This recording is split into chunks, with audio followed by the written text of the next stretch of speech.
Hello friends, welcome to honey சிட்டு. இன்றைக்கி ஒரு சூப்பரான கிறிஸ்பியான ரெசிபி தான்.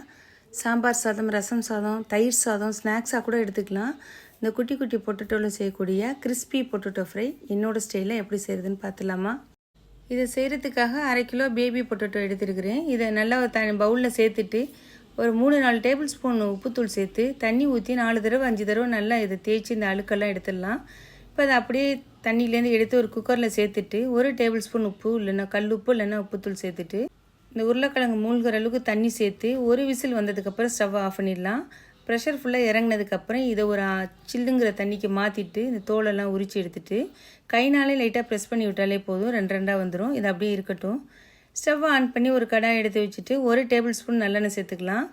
1/2 டீஸ்பூன் கடுகு, 1 டீஸ்பூன் உளுத்தம்பருப்பு சேர்த்து நல்லா பொரிஞ்சதுக்கப்புறம் நம்ம அந்த ப்ரெஸ் பண்ணி எடுத்து வச்சுருக்கோம்ல அந்த உருளைக்கிழங்கையும் சேர்த்து ஒரு 2 நிமிஷம் நல்லா அந்த எண்ணெயிலே பிரட்டி விட்டுறலாம். இப்போ கொஞ்சமாக கருவேப்பிலை, தேவையான அளவுக்கு உப்புத்தூள். இதுக்கு நான் ஒரு 1/2 டீஸ்பூன் உப்புத்தூள் சேர்த்துருக்கேன்.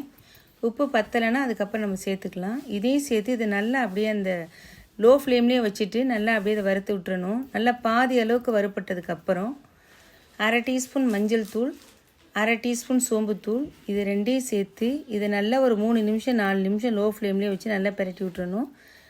இதிலே உருளைக்கிழங்கு நல்லா வெந்து நல்லா கிறிஸ்பியாக வர ஆரம்பிச்சிருக்கும்.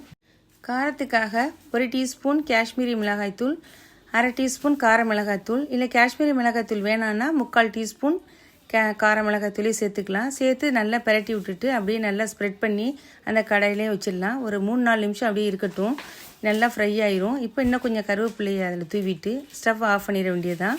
இப்போ அதை அப்படியே ஒரு பிளேட்டுக்கு மாற்றிட்டு எடுத்து சாப்பிட்டு பாருங்கள். கண்டிப்பாக நீங்கள் இதை ஒரு தடவை ட்ரை பண்ணி பார்த்துட்டு கமெண்ட் பண்ணுங்கள். இந்த வீடியோ உங்களுக்கு பிடிச்சிருந்துச்சுன்னா ஒரு லைக் பண்ணிக்கோங்க. உங்கள் ஃப்ரெண்ட்ஸுக்கும் தேவைப்பட்ட ஷேர் பண்ணிக்கோங்க. மறக்காமல் நம்ம சேனலை சப்ஸ்கிரைப் பண்ணிக்கோங்க. தேங்க்யூ.